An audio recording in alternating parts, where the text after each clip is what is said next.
শবে মেরাজের নামাজ কয় রাকাত এবং পড়ার পদ্ধতি কি? শবে বরাজের নামাজ আছে ভাই, এবং রাকাতও আছে, আমরা অনেকে জানি না।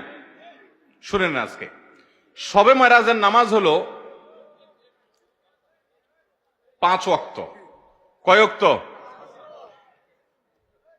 শবে মেরাজ উপলক্ষে বা মেরাজকে কেন্দ্র করে প্রতিদিন 5 ওয়াক্ত নামাজ পড়তে হবে, কারণ এই 5 ওয়াক্ত নামাজ কোত্থেকে আসছে? অতএব এটা মেরাজ উপলক্ষের নামাজ বলা যায়, মেরাজকে কেন্দ্র করে এই নামাজ আসছে, তাই না?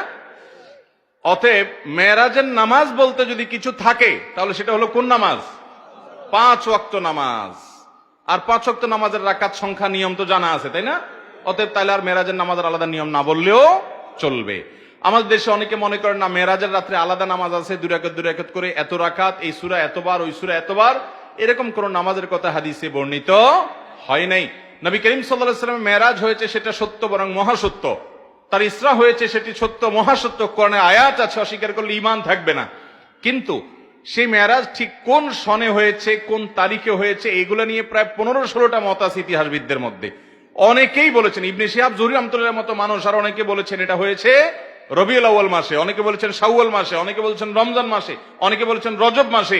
রজব মাসের 27 তারিখের কথাও 1-2 জন মুহাক্কিক বলেছেন, তবে বেশিরভাগ মুহাক্কিকদের মত হলো ভিন্ন। যাই হোক, তো যেটা কোন তারিখে হয়েছে সেটা নিয়েই হাদিসে কোনো সুস্পষ্ট বিশুদ্ধ হাদিসে কোনো বর্ণনা পাওয়া যায় না। ইতিহাসবিদদের মধ্যে নানা মত পার্থক্য আছে।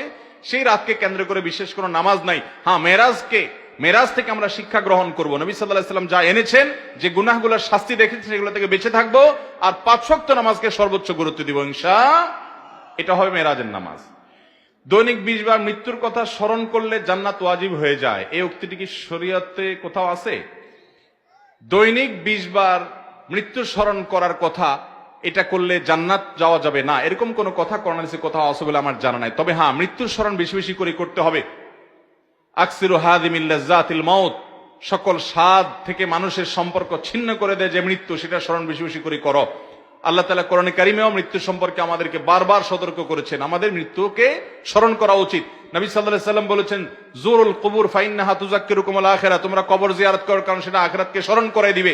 এইজন্য বেশি বেশি করে আমরা কবর জিয়ারত করব, আখিরাত স্মরণ, মৃত্যুর স্মরণ হবে। সেজন্য মৃত্যুর স্মরণ হওয়া ভালো জিনিস, কিন্তু এর মানে এই না যে দিনে 20 বার করলে আপনার জান্নাত ওয়াজিব হবে, এরকম কোন হাদিস বিশুদ্ধভাবে বর্ণিত হয়নি।